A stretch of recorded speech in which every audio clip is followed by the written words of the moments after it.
Good afternoon, everyone. Shalom. I'm Shosh Bedrosian from the National Public Diplomacy Directorate. I'll be taking a few questions after a couple of brief points to share with you today. Just make sure you put your questions in the chat of this Zoom with your name and your outlet. Thanks.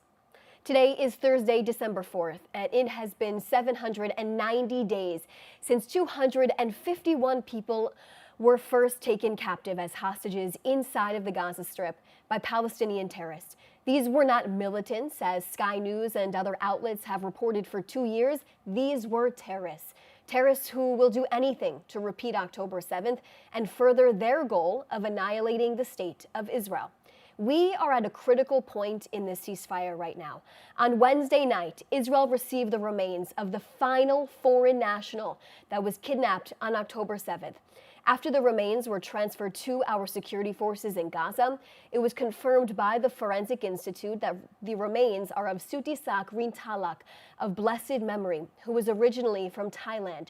Sutisak was murdered in the fields of Kibbutz Be'eri while he was farming the morning of October 7th. Terrorists then dragged his body into Gaza. Hamas has torn these families apart by holding onto their loved ones' bodies, their remains. Sutisak's father in Thailand spoke with an Israeli outlet just the other day, saying that he felt bad he still hasn't seen his son's body or anything, explaining that he wants his son's body back, even if it's just ashes left. Quote, "I want them to send whatever is left of him." Can you imagine a father all the way in Thailand having to deal with something like this? That's the direct quote from his father, a grieving father who hasn't seen his son in 2 years as he came to Israel for a better life. This is him.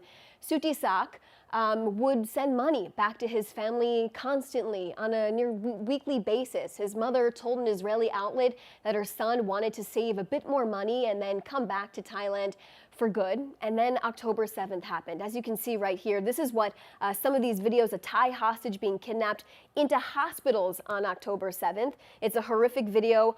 This was captured on October 7th by surveillance video. As you can see, a Thai hostage being brought into a hospital. As you can see, hospitals were used by Hamas. Many of these hostages came to Israel for a better life, working our fields in the south, tending to the farms of our kibbutzim. Some were students who arrived on internships to learn the advanced agricultural techniques. These are some Thai hostages who were released from Hamas captivity after 482 days. These terrorists in Gaza had a different idea. Even though these foreign nationals had no stake in this conflict, no warning of what Hamas was preparing for them just across the border, and no way to comprehend the terror that would strike them that horrific morning. Sutisak wasn't Jewish and he wasn't Israeli, neither were these hostages.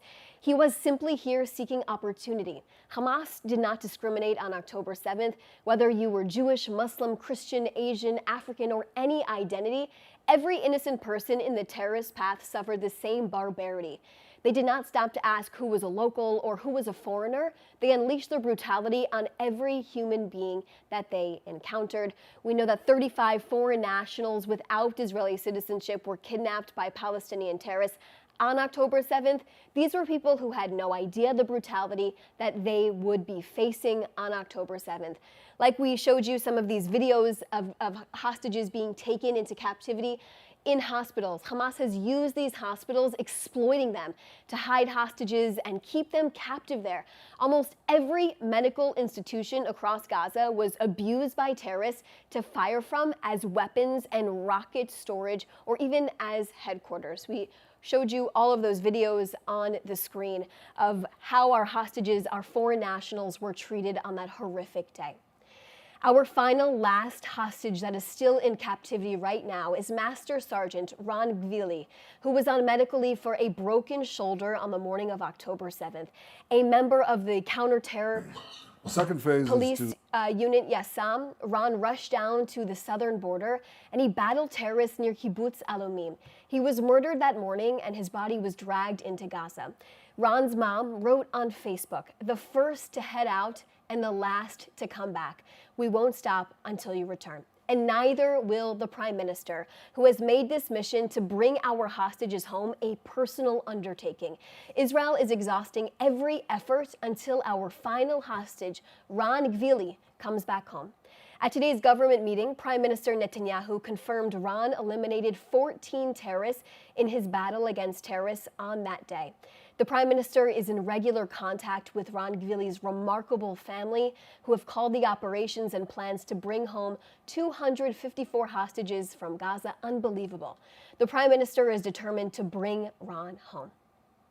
Next, I want to draw your attention to the interview the Prime Minister gave to the New York Times last night.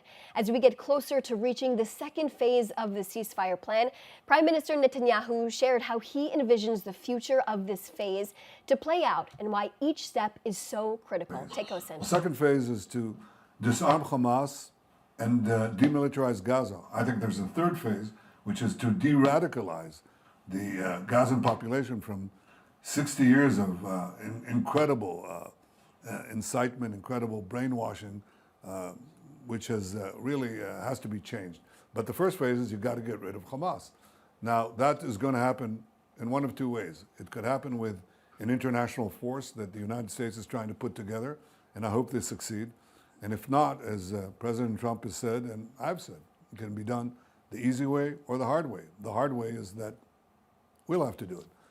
I hope we don't, because I don't want to spend more blood and treasure, especially blood, of the Israelis, or for that matter, of Gazans.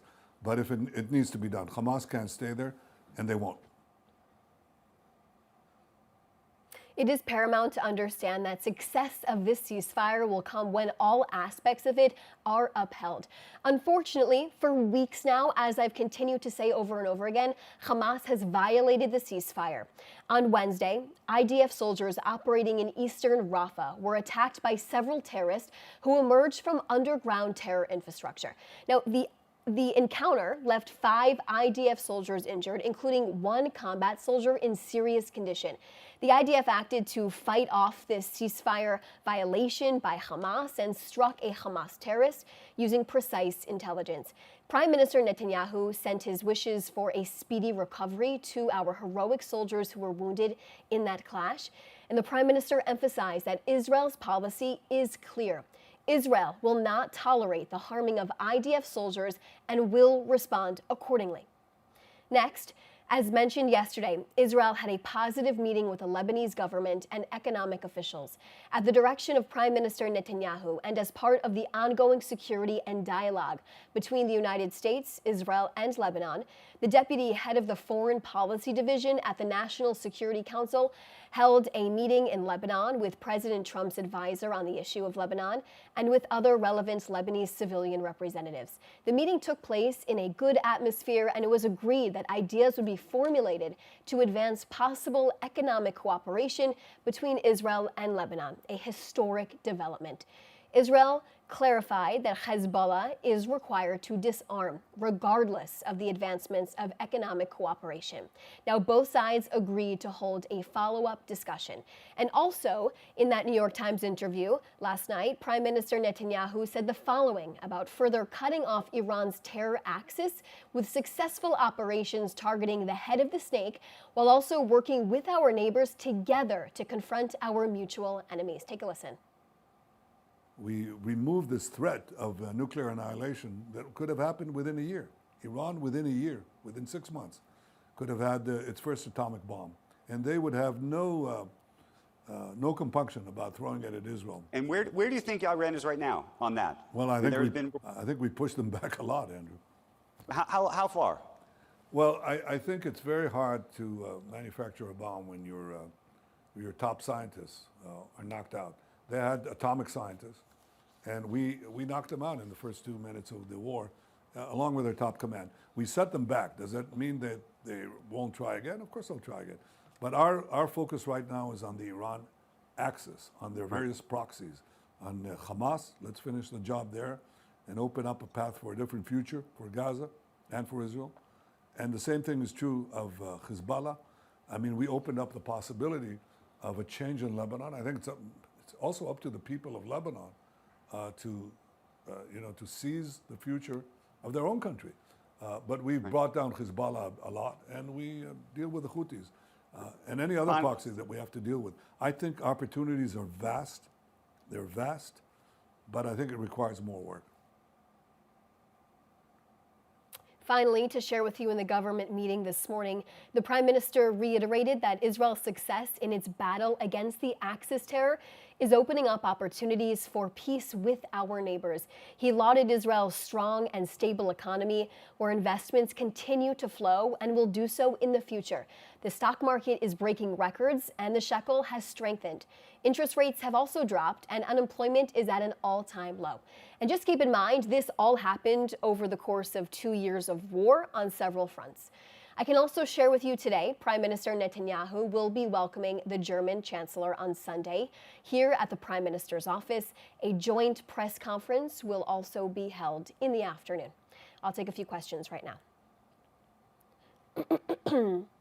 Joel Pollack from California Post. Can you comment on a protest yesterday in LA that targeted a Jewish community meeting at the Wilshire Boulevard Temple to discuss physical security with Israeli officials?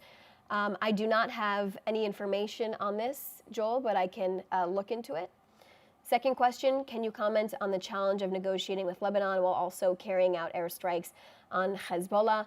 Like I reiterated inside of that briefing, I discussed that Israel will continue to defend itself and Hezbollah is required to disarm regardless of conversations that take place. And the state of Israel will continue to insist on the full enforcement of the ceasefire in Lebanon to ensure that this terror group is completely cut off. They're not rearming, that there's no threat to the state of Israel, its citizens, and our security forces as well. 3, Prime Minister Netanyahu said he's willing to come to New York. Is there a visit planned, and what would Israel do to prevent the Prime Minister's threatened arrest by Mayor-elect Mamdani? He had an interview yesterday with the New York Times, and he spoke a little bit about that. You can take a listen to it there.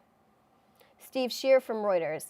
Given the political environment and political infighting within the coalition, how much effort is Netanyahu putting into passing the 2026 budget to ensure the government does not collapse by the end of March? Could not passing the budget be used to call for new elections? Well, the Prime Minister is a beyond strong leader, and he is pushing his agenda forward. We also released a statement on this as well from the government meeting this morning. You can take a look at that. Thomas Helm from The National, could you give more details about what was discussed in yesterday's talks between Israel and Lebanese representatives? What I can share with you is what I have already said in this briefing, in addition to yesterday, that these conversations did take place. They were historic, and Israel is working to create peace with its neighbors. This is what the Prime Minister has consistently said and will continue to say as we work to cut off our mutual enemies of these terror organizations, these Iranian proxies, Hezbollah, Hamas, the Houthis, and so on and so forth. And we will continue to protect Israel. Teresa, Forum Daily News, can you clarify what other conditions Israel considers necessary before reopening Gaza's main crossing and how today's transfer of remains factors into that decision? I'm not sure what today's transfer you are referring to. I'm assuming the transfer of our Thai national who was held hostage for 790 days that were finally returned yesterday. Remember, this was a Thai national. This was not even an Israeli. Hamas holds people. It doesn't matter who you are, where you come from. A Thai national was in captivity for more than 2 years. And let's remember, we still have our hostage, another Israeli hostage still in captivity. We have one hostage left. Hamas made an agreement at the beginning of this, more than 50 days ago now, that they would be releasing all 48 of our hostages within 72 hours. I'm standing up here more than 50 days since that agreement was made, and we still have one hostage in captivity. It's unacceptable. It is a violation of the agreement. They made a commitment. It is expected that that is to be upheld. Adam Parsons from Sky News, can you please confirm that Abu Shabab has been killed, and can you outline the relationship Israel had with Abu Shabab? I've seen these reports. I cannot comment at this time. And by the way, I was watching Sky News yesterday, and I noticed over and over again that Hamas terrorists are actually referred to as militants. These are terrorists. I have seen this widespread for 2 years now. Why is the term militant being used to describe people who came across the border, slaughtered communities, massacring them, taking people hostage for more than 2 years being defined as militants. This is a terror organization who believes in the jihadi movement. These are terrorists. Let's use the correct terminology here. We have seen it over and over again. Sky News has used it once again, nearly for 2 years, in addition to the BBC and so many other organizations. I read your outlets on a daily basis, and I would prefer, including the entire rest of the world who believes in democracy, to not see the word militant being used to describe an actual terrorist. Okay, so these are all the questions that I see right now. If you have any other questions, please reach out to our office. Thanks so much for your time today.